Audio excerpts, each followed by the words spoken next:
Hermanos, buenas tardes. Los saludo en el nombre del Señor Jesús.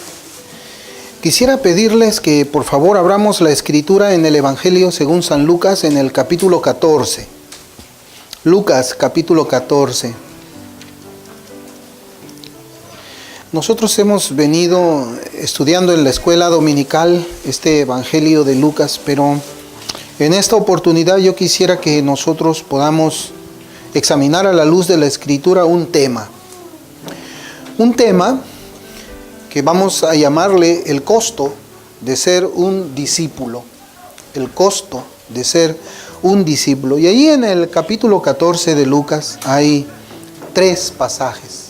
Hay tres pasajes que yo quisiera que nosotros leamos. Son tres versículos. El versículo 26, el versículo 27 y el versículo 33. Y la palabra del Señor dice, voy a ir leyendo cada uno de ellos, versículo 26. Si alguno viene a mí y no aborrece a su padre y madre y mujer e hijos y hermanos y hermanas y aún también su propia vida, no puede ser mi discípulo. Y el que no, versículo 27, y el que no lleva su cruz y viene en pos de mí, no puede ser mi discípulo. Versículo 33, así pues, cualquiera de vosotros que no renuncia a todo lo que posee, no puede ser mi discípulo. Hermanos, ¿por qué es que el cristianismo se encuentra como se encuentra? Se encuentra en el estado en que se encuentra, porque yo pienso que para nosotros no es ninguna sorpresa ver que en lugar de que la iglesia influya al mundo, el mundo influye a la iglesia. Nosotros estamos sorprendidos muchas veces cuando nos enteramos de conferencias donde el ambiente donde se va a predicar la palabra del Señor es adornado o acondicionado con luces psicodélicas y traen cantantes de rap que hacen una adoración con movimientos sensuales de su cuerpo, invitan a los oyentes a hacer lo mismo, a tener también movimientos del cuerpo sensuales. Algunos movimientos todavía van más allá de eso. Y luego vemos de que se presenta, de ese espectáculo, se presenta, por ejemplo, un predicador, ya cuando encienden las luces, para que predique acerca de la santidad de Dios, o la separación de Dios del mundo. ¿O por qué nosotros también podemos ver en nuestros días de que se habla de iglesias donde pues los creyentes son permitidos no solamente a escuchar este tipo de música, sino también se les anima a que beban alcohol, se beban cerveza, beban licores fuertes? ¿Por qué? ¿Qué cosa es lo que está pasando? ¿Acaso la iglesia de nuestros días es el fiel reflejo de lo que fue la iglesia primitiva?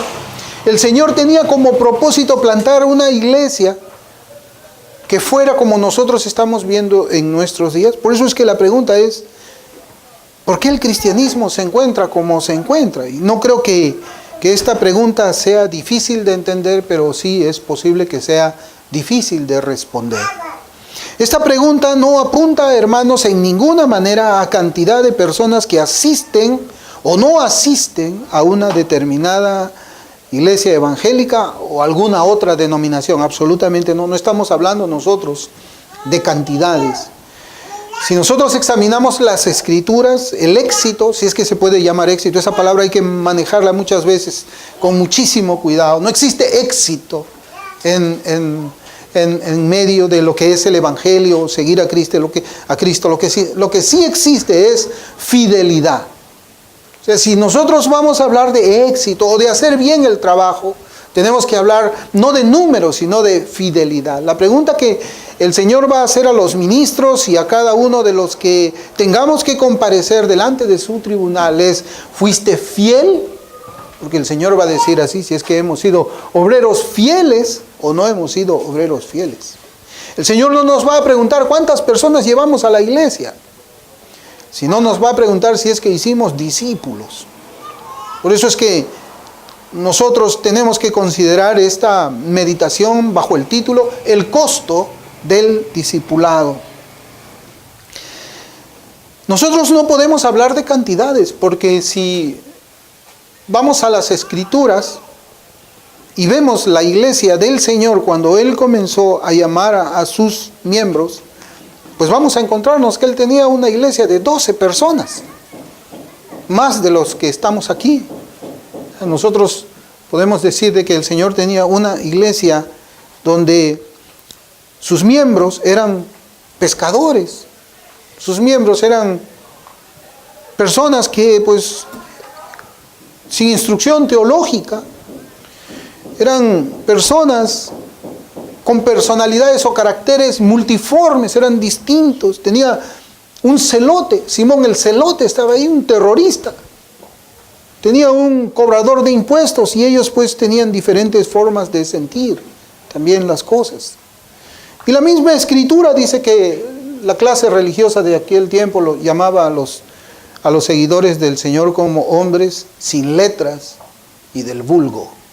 Esa era la iglesia del Señor. Es tremendo. Y seguramente hay muchas posibles respuestas para la pregunta que nosotros nos hemos planteado. Y esas posibles respuestas van a depender de dónde es que nosotros tenemos puesto nuestro pensamiento y nuestras prioridades en el ministerio. El cristianismo se encuentra como se encuentra debido a que se ha llegado a creer por cristiano, debido a lo que se ha llegado a creer en lo que es un cristiano. Después de todo, hermanos, no puede haber cristianismo si no hay cristianos. Cristianismo es la unión o la agrupación, un grupo de personas que dice que es cristiano. Ahora la pregunta sería, ¿cómo se hace un cristiano? Si vamos a hablar de cristianismo y el cristianismo está compuesto por cristianos, tenemos que preguntarnos, ¿cómo se hace un cristiano? ¿Cómo se hace? Y esta pregunta parece ser todavía un poco más complicada que la primera. O sea, la primera es, ¿por qué el estado de la iglesia o el cristianismo está como está? Y la segunda pregunta es, ¿cómo se hace un cristiano? Yo creo que es el punto de partida por el que todo ministro debe de comenzar. Un ministro que no sabe cómo es que se hace un cristiano es alguien que va a fallar en el ministerio. Eso sí. Bueno, puede ser alguien que esté tal vez en algún momento usando el púlpito para enseñar algo, pero eso no significa un ministro, un pastor. O sea, el maestro viene aquí, puede predicar la palabra de Dios y bueno, el que quiere la recibe, el que quiere no la recibe. Puede ser alguien que está invitado a usar el púlpito y predicar la palabra de Dios y luego se marcha. El pastor es el que se queda con los cristianos. El pastor de la iglesia es quien se queda con las ovejas. Richard Baxter, él escribió El pastor reformado. Y él habla de dos prioridades cuando comienza a escribir su libro. Y él dice que la primera prioridad es que el ministro esté seguro que él mismo es salvo. Y la segunda prioridad es que sus ovejas, o a quienes él está ministrando, o sobre quienes está ejerciendo el oficio de pastor, sean también salvas. Entonces, es preciso que un ministro, un pastor, hasta un maestro sepa responder la pregunta ¿cómo se hace un cristiano? O ¿cómo se construye un cristiano? Los predicadores de las últimas décadas piensan que un cristiano se construye por medio de un proceso que es bastante lento. Pero aquí tenemos una nueva pregunta, o quizás más de una pregunta. ¿Cómo comienza ese proceso? O sea, si es un proceso, estamos hablando de un hombre. Si es un proceso, ¿cómo comienza ese proceso? La segunda pregunta es, ¿quién comienza ese proceso? Y la tercera pregunta es, ¿cuáles son las evidencias que ese proceso se ha iniciado? Cada vez nos vamos, tal vez, no quiero confundirlos, pero cada vez más tenemos que profundizar para entender qué cosa es el discipulado, hermanos. Lo que nos puede dejar atónitos es que las respuestas a estas preguntas, ¿cómo se construye un cristiano? ¿Cómo comienza este proceso? ¿Quién comienza este proceso? ¿Y cuáles son las evidencias de este proceso? No se responden desde una perspectiva bíblica, sino desde una perspectiva denominacional. Cada denominación tiene su propio parecer cómo es que inicia la vida o el proceso de hacer un cristiano maduro, porque es eso a lo que debemos apuntar nosotros. Un cristiano primeramente y después un cristiano que sea maduro. Y hay una gran cantidad de ministros que creen que el proceso de construir a un cristiano maduro comienza, por ejemplo, con una decisión. Con una decisión, lo que nosotros pues conocemos como el decisionismo. Vemos a una persona, le preguntamos, ¿es cristiana esta persona o no es cristiana? Entonces, vamos a otra pregunta. ¿Hizo su decisión?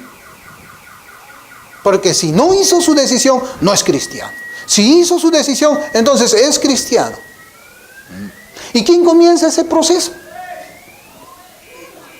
Muy bien, decimos, es cristiano, pero ¿quién comenzó ese proceso? Bueno, él lo comenzó porque él en su libre albedrío tomó esa decisión. ¿Se da cuenta? Pero también hay otros quienes creen que todo comienza por afirmar doctrinas correctas. Preguntamos, ¿esta persona es cristiana? Entonces la segunda pregunta es, ¿tiene la teología correcta? ¿Conoce las doctrinas de la gracia? ¿Afirma? ¿Las cree? Pues sí cree las doctrinas de la gracia, entonces es cristiano. Así. ¿Y quién comienza ese proceso? ¿Por qué decimos que es cristiano? ¿Quién comienza ese proceso de allí? Bueno, sea que haga la persona una decisión, o sea que la persona haya entendido doctrinas, se dice que luego tiene que venir un largo proceso.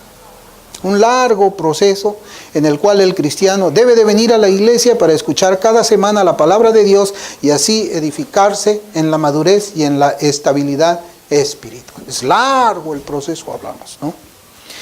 Pero hermanos, hay un problema con estas ideas que nosotros, o que yo les estoy presentando a ustedes. ¿Saben cuál es el problema? Es que esto no se encuentra en la palabra de Dios. Un discípulo no se hace así.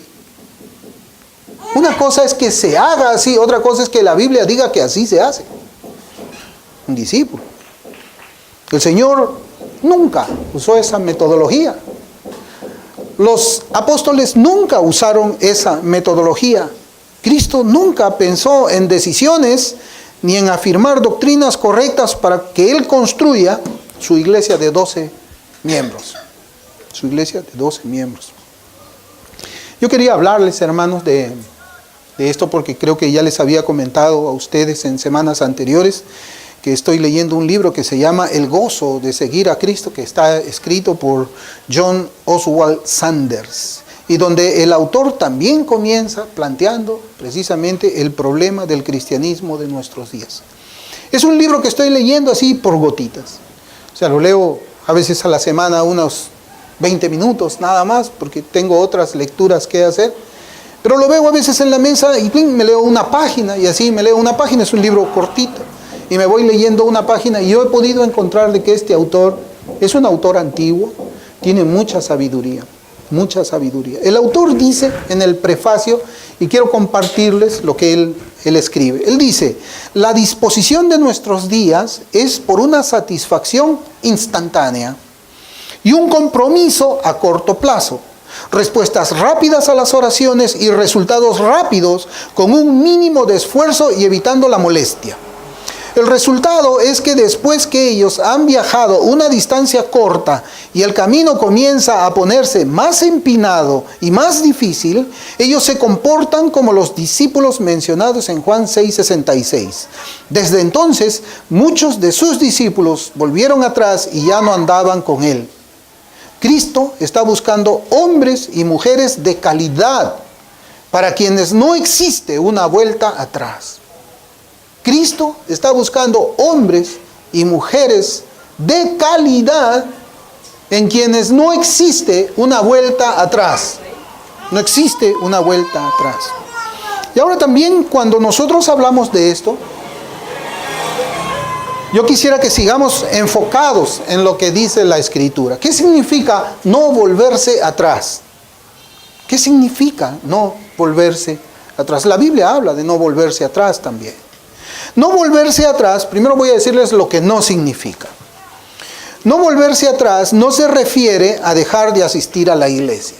A veces decimos, bueno, y el hermano ya no viene, o no, es que él se fue al mundo, ¿no? Y decimos, bueno, entonces todos los que vienen todos los domingos, esos son los que están perseverando. No, eso no significa eso.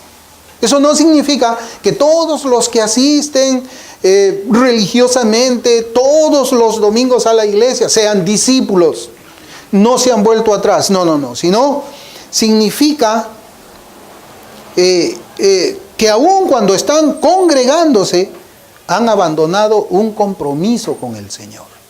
Ojo, aun cuando se están congregando, han abandonado su compromiso con el Señor. Eso es volverse atrás.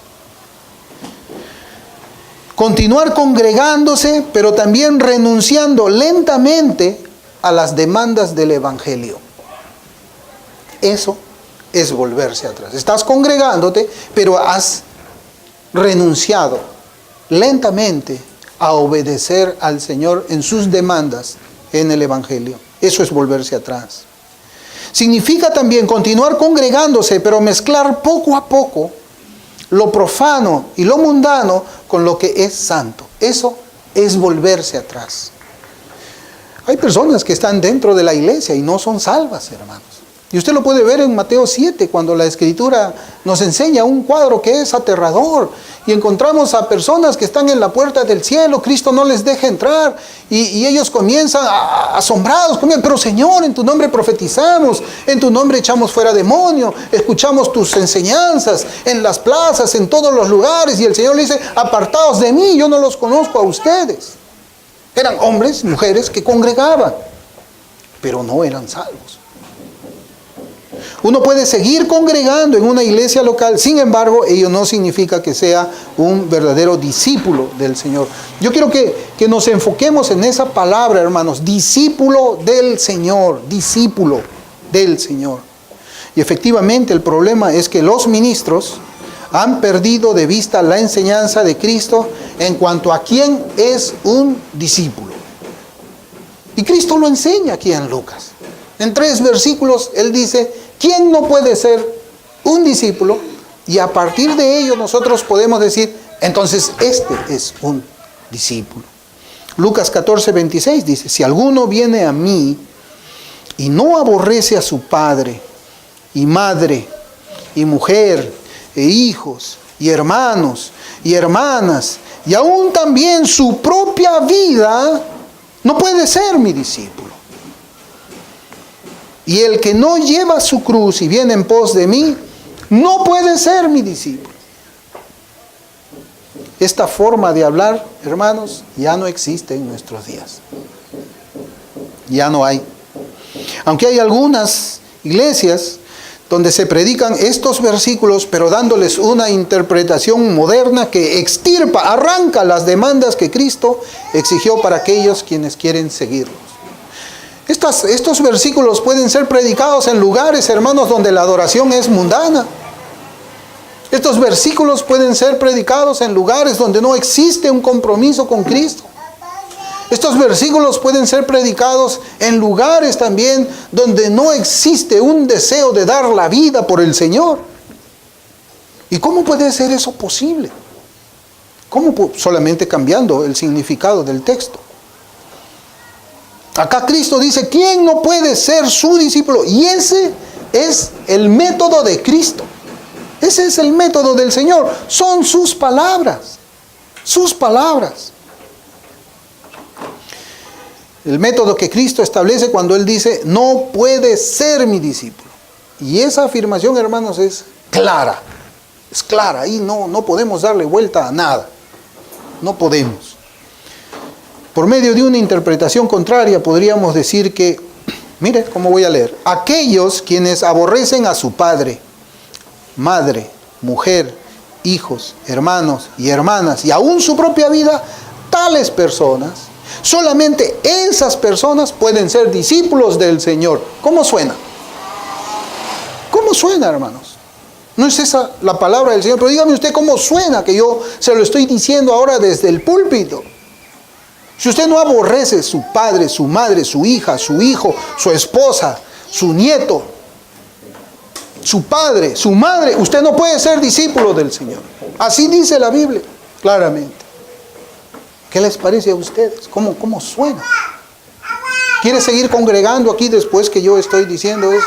Pero si son las palabras del Señor.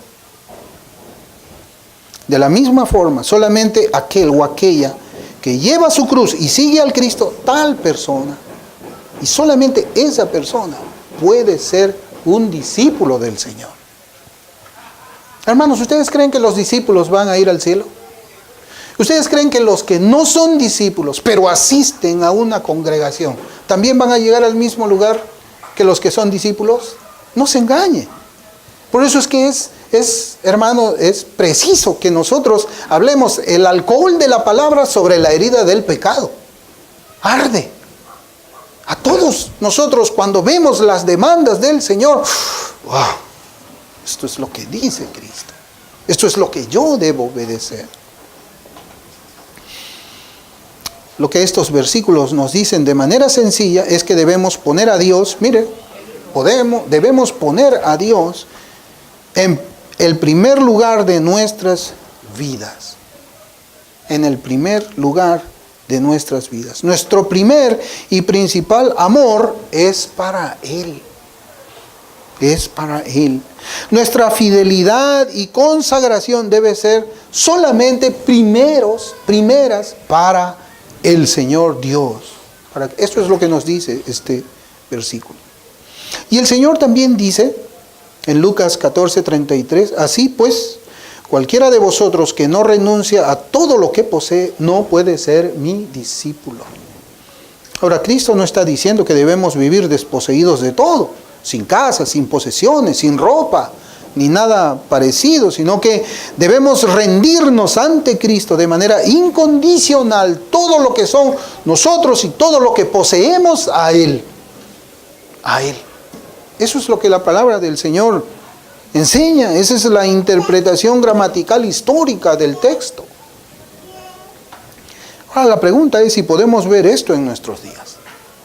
Tal vez cuando nosotros comenzamos a ver las demandas de Cristo para un discipulado, para un discípulo, y vemos que esas demandas no hacen match, no encuentran su correspondencia en lo que se predica en las iglesias de hoy, ahí es donde nosotros comenzamos a tener respuestas para nuestras preguntas.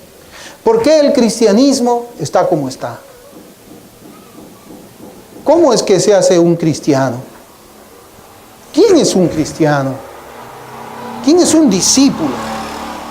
Entonces, cuando nosotros vemos que Cristo demanda algo y la iglesia no lo cumple, hermanos, es evidente que la iglesia nunca va a prosperar. Y es difícil y hay que hablar con mucho cuidado la palabra iglesia. Y ahora nosotros, lo que yo sí quisiera es que notemos también algo, ya que estamos en el capítulo 14 de Lucas.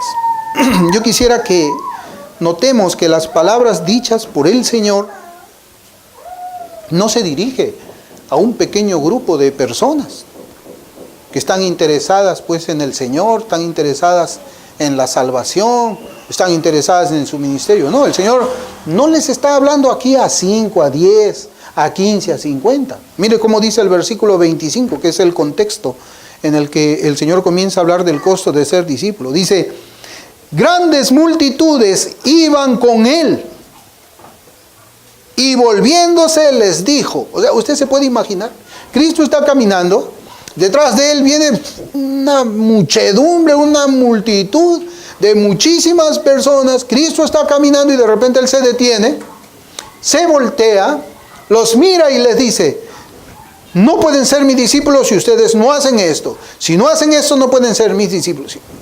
¿Qué está haciendo Cristo? Tiene una multitud, tiene una muchedumbre. El Señor con estas palabras los está espantando. ¿O no los está espantando? Iban grandes multitudes. ¿Y qué es lo que esto nos enseña, hermanos?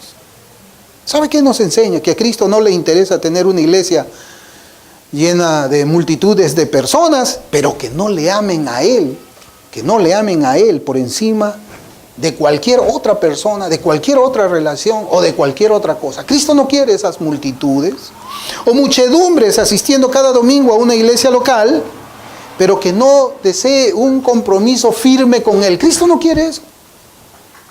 Él no está diciendo, está malo que haya una iglesia grande. Él no dice eso. Él dice, bueno, que haya una congregación con muchos miembros. Pero si esos miembros no me van a amar, entonces estamos jugando. No es cristianismo. Cristo no quiere que las personas que conforman esas multitudes, esas muchedumbres, esas iglesias, no tengan ningún compromiso firme con Él como Señor. Como Señor. Ni teniendo frutos constantes de obediencia y de santidad. O sea, ¿de qué sirve una iglesia de 10,000 si no le obedecen? ¿De qué sirve una iglesia de 20,000 si no lo aman por encima de la familia? Tito 2:14 dice, quien se dio a sí mismo, hablando de Cristo, por nosotros, para redimirnos de toda iniquidad y purificar para sí un pueblo propio, celoso de buenas obras. Es tremendo, ¿no? La palabra de Dios no miente. Eso es lo que hace Cristo desde la cruz, o es lo que hizo desde la cruz. Ahora nuestra pregunta, hermanos, es ¿cómo se identifica a un verdadero discípulo del Señor? ¿Cómo se identifica a un verdadero discípulo del Señor? Y nosotros vemos en estos 3 pasajes de que hay 3 formas de hacerlo, y la forma de hacerlo es sencilla, es muy sencilla. Puede ser difícil para algunos, pero es sencilla, sencillísima. En primer lugar, Cristo debe ser amado por encima de nuestros parientes sanguíneos. ¿Cómo ven ustedes eso? Cristo debe ser amado por encima de nuestros parientes sanguíneos. ¿Alguien se opone a eso? ¿Alguien? ¿Estamos de acuerdo en eso o no estamos de acuerdo en eso? ¿Ah? O no debería ser así. O debemos amar más a la mamá que a Cristo. O debemos amar más a la esposa que a Cristo. O debo amar más a mi hijo que a Cristo. Eso es lo que no, ¿verdad?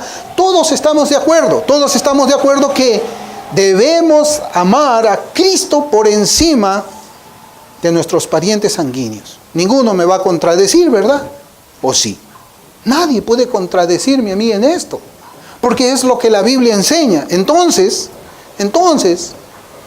si nadie me va a contradecir en esto y todos estamos de acuerdo de que debemos amar primero a Dios por encima que a nuestras familias, yo les voy a hacer la siguiente pregunta. Si es así, ¿por qué convertimos entonces el día del Señor en el día de la familia? ¿Por qué convertimos el día del Señor en el día de la familia? Y yo creo que la respuesta es evidente. ¿Usted se había puesto a pensar en esto, hermanos? ¿Estamos de acuerdo en eso? No podemos amar a nuestras familias por encima de Cristo. Y entonces, ¿por qué pues convertimos el día del Señor en el día de la familia? ¿Por qué le damos el primer día de la semana, en lugar de obedecer al Señor, cuando dice que guardemos santo ese día para Él? ¿Por qué decimos no? Vámonos a pasear con nuestros hijos. Vámonos a pasear con la esposa. ¿Y por qué? ¿Porque le amamos más a ellos? ¿Porque no queremos que la esposa se enoje si es que no la sacamos a pasear? ¿O porque no queremos que el niño nos haga una mala crianza, un berrinche, porque no lo llevamos al parque a jugar en los juegos? ¿Así? Hermanos, yo creo que la respuesta es evidente. ¿Por qué convertimos el día del Señor en el día de la familia? Es evidente. Porque amamos más la familia que al Señor. Y si nosotros amamos más la familia que el Señor y cedemos en esa parte, entonces no podemos ser discípulos del Señor.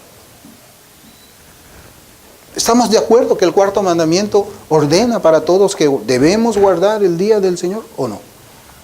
Sí estamos de acuerdo. La manera de demostrar amor por Cristo, porque estamos hablando de amarle a Él por encima de nuestras familias, no es por medio de palabras vacías que salen de nuestras bocas.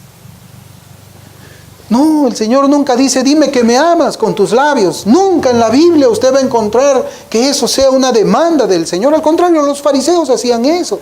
Y precisamente el profeta Isaías y Cristo les recuerda, este pueblo de labios me honra, pero su corazón está lejos de mí. Claro, el corazón de ese pueblo estaba con la familia, estaba con los hijos, estaba con la mamá, estaba hasta con el ego mismo, pero no estaba con Dios. La única manera de demostrar amor por el Señor es una sola, y está en Juan 14:15. Si me amáis, guardad mis mandamientos. Entonces, ¿por qué convertimos el día del Señor en el día de la familia? Y puedo tener muchas otras ilustraciones, pero por falta de tiempo no lo vamos a poder hacer. Entonces yo pensaba inmediatamente en esto. El autor del libro que yo les he hecho referencia, El gozo de seguir a Cristo, él hace la siguiente cita, y fíjense, voy a citarles, porque pues han habido cosas que yo he venido marcando así, en los 3-4 minutos de lectura que le he venido haciendo, y eran cosas interesantes. Él dice, y cito, cuando John Edward Hoover estuvo a la cabeza del FBI en Washington, él entrevistó a un joven comunista que voluntariamente hizo la siguiente declaración: nosotros los comunistas no aprendemos para demostrar el coeficiente intelectual que tenemos. Aprendemos para poner en práctica lo que hemos aprendido. Esa actitud es la esencia del discipulado.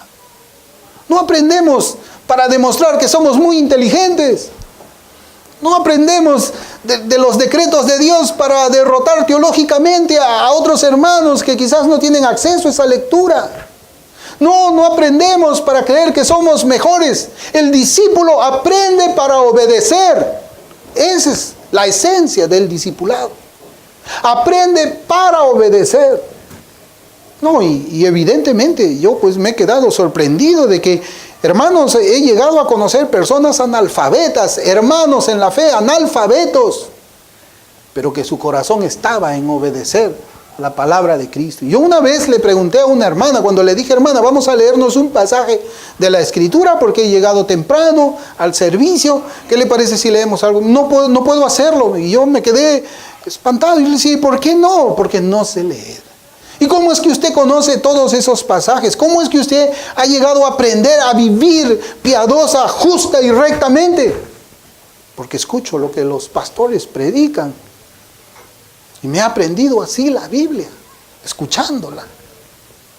Pero no solamente para llenar las gavetas o la biblioteca que puede tener en su cabeza, sino para ponerlo en práctica. Hermanos, esto que este comunista dice debe ser la esencia del discipulado en nosotros los creyentes. Yo creo que el problema comienza cuando el profesante no ha llegado a ver a Cristo de una forma salvífica y real. Es posible que haya hecho una oración de labios. Es posible que conozca doctrinas y teología y congregue fielmente cada domingo en una iglesia local. Pero Cristo aún no es real en su vida. Todavía Cristo no ha sido visto con los ojos de la fe. Es un problema, hermanos. Ese es un problema grande. Mire, primera de Pedro 1:8 dice, a quien amáis sin haberle visto. A quien amáis sin haberle visto. En quien creyendo, aunque ahora no lo veáis, os alegráis con gozo inefable y glorioso. ¿Sabe a quién le escribe Pedro? A una iglesia perseguida. Una iglesia perseguida. Una iglesia que no había conocido al Cristo resucitado. Cristo ya había subido a la gloria junto con el Padre. Y ahora Pedro le escribe a quienes él había predicado el Evangelio, a quienes él había predicado de Cristo, y ellos recibieron esa palabra y amaron al Señor sin haberle visto. Y sin haberle visto estaban dispuestos a sufrir persecución. Hermanos, eso es algo tremendo. ¿Usted sufriría persecución también? ¿Alguien que no ha visto? por alguien que no ha visto. Y eso es algo tremendo. Eso va más allá que una obra humana en el corazón de una persona. Normalmente nuestras relaciones humanas las construimos porque vemos. Nuestros sentimientos los construimos porque vemos. Por eso es que nosotros tenemos un dicho que dice, ojos que no ven, corazón que no siente. Ese dicho es verdadero en la carne de un ser humano, pero es falso en un creyente genuino. Porque el creyente genuino, sí, sin haberlo visto, le ama. No lo vio con estos ojos, lo vio con los ojos del corazón. Con los ojos del corazón. A quien amáis sin haberle visto, dice Pedro. Hermanos, el domingo es el día de la familia, porque se ama más a la familia que al Señor. Se ama más a la familia que al Señor. Se ama más a la esposa. Se ama más a las hijas, a los hijos, antes que al Redentor. Eso tan antinatural para un creyente como amar a los hijos ajenos antes que a los propios. Nadie ama más a los hijos ajenos, ¿no? Uno ama más a los hijos que son de uno. Es antinatural para un creyente amar más a la esposa que a Cristo. Amar más a los hijos que al Señor. Yo les voy a traer también una anécdota, hermanos, que por la gracia del Señor pues lo había leído. Es acerca de John Rogers. John Rogers fue un mártir cristiano que nació en el año 1500 y fue martirizado, muerto en la hoguera en el año 1555. Y sus ejecutores, aquellos que terminaron matándole, ellos habían hecho muchos esfuerzos para hacer quebrar su amor y su fidelidad por Cristo antes de ejecutarlo en la hoguera. Ellos intentaron muchos métodos, la tortura y todo, para que él niegue a su Señor, para que deje de amarlo. Y la historia cuenta que como último recurso, estos hombres llevaron a su esposa y a sus hijos a su celda, antes de que él sea justiciado. ¿Para qué? Para procurar quebrar su compromiso y su amor por Cristo. ¿Usted se imagina a este hombre, a este John Rogers? Él está en su celda. Sus captores le decían, niega al Señor, no lo voy a negar. Tortura, pero no lo voy a negar. Nada me va a hacer cambiar de opinión. Nada te va a hacer cambiar de opinión. Y si pongo delante tuyo a tu esposa llorándote para que le niegues. Si pongo a tus hijos delante tuyo llorándote para que lo niegues. Y eso es lo que hicieron. Su esposa le suplicó, amado esposo, no seas tan caprichoso, no vayas a la hoguera, niega al Señor. Sus hijos de la misma manera le rogaron, Padre, te rogamos, por favor, escoge vivir, hazlo por nosotros, te necesitamos, no mueras por Cristo, nosotros te necesitamos aquí. ¿Saben cuál fue la respuesta de Rogers? La respuesta de Rogers fue, Dios sabe cuánto los amo a todos ustedes y cuán alegremente haría cualquier cosa con la conciencia tranquila para hacerlos felices a ustedes. Pero comparado con Cristo y su Evangelio, que amo con todo mi corazón y mi alma, debo abandonarlos a todos. Y debo ir y entregar mi cuerpo para ser quemado por la verdad de Cristo. Por lo tanto, no lloren ni rompan mi corazón. Hermanos, ¿qué hubiéramos hecho cada uno de nosotros? ¿Qué hubiéramos hecho? Hubiésemos quizás soportado ver llorar a nuestro cónyuge diciéndonos, no vayas a la hoguera, yo te necesito, me vas a dejar viuda. ¿Acaso no me amas? ¿No me amas lo suficiente como para quedarte conmigo? O ver a nuestros hijos suplicándonos, papi, no te mueras. Vive, quédate con nosotros, papi, por favor. Bueno, esa fue su respuesta antes de ser martirizado en la hoguera. Pero ¿qué vemos hoy?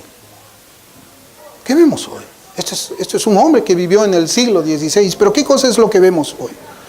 Hoy día vemos que cuando los hijos de los creyentes lloriquean un poco para ser llevados al parque, lloriquean un poco para ser llevados al parque, donde están los juegos, fácilmente acceden. No llores, hijito. Es el día del Señor, pero te voy a llevar al parque. Olvidémonos, hay que desobedecer. Y para eso se inventan muchas excusas y comienzan a torcer la interpretación de la Escritura para justificarse ellos mismos. Pero el problema está en que ni ellos mismos se lo creen. Ni ellos mismos se lo creen. Hermanos, ¿ustedes creen que Cristo merece eso? Solamente poniendo un ejemplo en cuanto al día del Señor, ¿ustedes creen que Cristo merece eso? Que si algún día mi hijo me está llorando un domingo, papá, vámonos al parque, llévame a jugar, yo quebrante el mandamiento de Dios, solamente para que mi hijo no llore. ¿Sabe qué es lo peor en todo esto? Que yo le estoy enseñando a mi hijo a desobedecer a Dios. ¿Cómo puedo orar por su salvación después que yo le enseño a él a desobedecer el mandamiento de Dios? ¿Cómo? No se puede. No se puede, porque le estás enseñando a no temer al Señor, a no obedecerle, a no amarle, a no respetarle. Le estás enseñando a otro Dios. Y esta historia de John Rogers es también una historia que nos enseña que Cristo merece ser amado más que nuestras propias vidas. O sea, Cristo merece ser amado más que nuestra familia y Cristo merece ser amado más que nuestras propias vidas. Y esto lo vemos en la Escritura, hermanos. Dice Hebreos 11:13, conforme a la fe murieron todos estos sin haber recibido lo prometido, sino mirándolo de lejos y creyéndolo y saludándolo y confesando que eran extranjeros y peregrinos sobre la tierra. Más adelante en ese capítulo 11, versículos del 36 al 39, dice, otros experimentaron vituperios y azotes, y a más de esto prisiones y cárceles. Fueron apedreados, aserrados, puestos a prueba, muertos a filo de espada, anduvieron de acá para allá cubiertos de pieles de ovejas y de cabras, pobres, angustiados, maltratados, de los cuales el mundo no era digno, errando por los desiertos, por los montes, por las cuevas y por las cavernas de la tierra. Y todos estos, aunque alcanzaron buen testimonio mediante la fe, no recibieron lo prometido. Hermanos, todos los discípulos del Señor, de esa iglesia que Él tenía, de esos 11, y de los otros que creyeron por la palabra de esos 11, todos esos 11 fueron discipulados por el Señor. ¿Usted se imagina que el Señor, escuchar la palabra del Señor, diciéndonos, este de acá no puede ser mi discípulo, el que tiene esta actitud no puede ser mi discípulo, el que tiene esta actitud no puede ser mi discípulo, el que tiene esta actitud no puede ser mi discípulo? No, yo creo que al Señor lo apedrearían acá, otra vez lo volverían a crucificar. Es que sus demandas son muy altas. ¿Cómo que no puedo ser discípulo si es que no hago eso? Bueno, me busco una iglesia donde me digan que yo sí puedo ser discípulo en desobediencia a lo que Él está exigiendo. Hermanos, todos esos discípulos de esa iglesia chiquitita de 11, que fueron discipulados por el Señor, todos ellos fueron martirizados, todos ellos murieron cruelmente. Solamente Juan, el apóstol Juan, es el único que trataron de matarlo porque lo pusieron en un perol grande de aceite hirviendo, lo metieron adentro todo su cuerpo y cuando lo sacaron él estaba intacto por la misericordia y el milagro de Dios. Él fue el único que no fue atravesado por flechas, el único que no fue crucificado, el único que no fue atravesado por lanzas, el único que no fue aserrado, el único que no fue decapitado, pero finalmente él también estuvo dispuesto a dar su vida por el Señor. Esos hombres fueron discipulados por Cristo. Y ahora la pregunta es, ¿por qué ellos tuvieron el valor para seguir a su Señor hasta la muerte? ¿Por qué? ¿Por qué? Bueno, la respuesta es porque lo vieron resucitado. Acuérdense, cuando el Señor fue capturado, todos huyeron. Pero después que lo vieron resucitado, ellos dijeron, no, Cristo resucitó, acá lo veo resucitado. Y también porque el Espíritu Santo vino a ellos en Pentecostés y fueron investidos de poder de lo alto. Ahora yo pregunto, hermanos, ¿el Espíritu que ellos tenían no es el mismo que nosotros tenemos? Hermanos, ellos dieron su vida porque ellos eran verdaderamente del Señor. Ellos le pertenecían verdaderamente a Cristo. Y quiera Dios concedernos lo mismo que le fue concedido a sus discípulos para seguir el ejemplo de los santos de la iglesia primitiva. Sin embargo, hoy día tenemos un cristianismo tolerante. Así se llama, un cristianismo tolerante. Uno que tiene miedo de contradecir a las herejías de los predicadores famosos. Tienen miedo, tiemblan. No. Un cristianismo cuyos pastores temen resistir los embates de la mundanalidad que tocan las puertas de sus iglesias. Y así es el sacerdote. Si así es el sacerdote, ¿qué podemos esperar del pueblo a quienes ellos ministran? Si así es el pastor, ¿cómo serán las ovejas? Iguales. Finalmente, hermanos, vemos que un verdadero discípulo ama a Cristo por encima de todo. Un verdadero discípulo ama a Cristo por encima de todo, todo lo que es material también. Hay un pasaje que nos dice lo que Dios demanda de los suyos. En Proverbios 23, 26 dice: dame, hijo mío, tu corazón. Dame tu corazón, dame todo tu corazón. No me des la mitad. Dios no te va a recibir la mitad. Dame tu corazón y miren tus ojos por mis caminos. Esa es la demanda de Cristo, hermanos. Dios demanda todo el corazón de los suyos. No un corazón dividido entre Él y la familia, entre Él y los bienes materiales, entre Él y su propia vida. Cristo mismo lo ha dicho.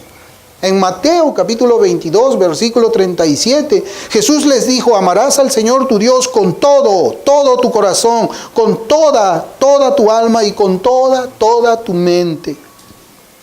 Dios demanda todo de nosotros. Toda nuestra lealtad a Él como Señor y Rey. Él demanda todo nuestro amor, todas nuestras fuerzas. Él demanda todo nuestro corazón. La verdadera aplicación de nuestros textos y de nuestra exposición debe hacerla en la forma de pregunta.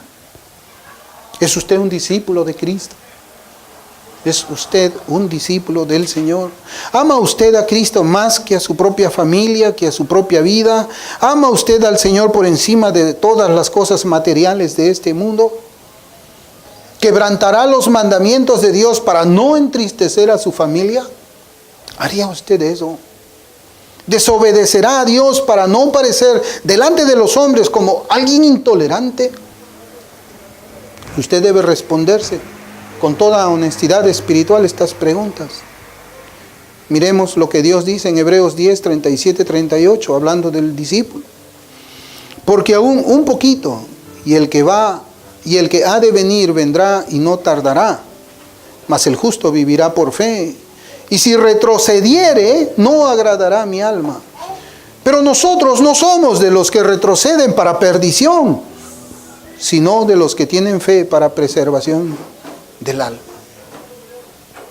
Para terminar, hermanos, yo quisiera compartirles lo que el autor de este libro que he citado escribió en su prefacio.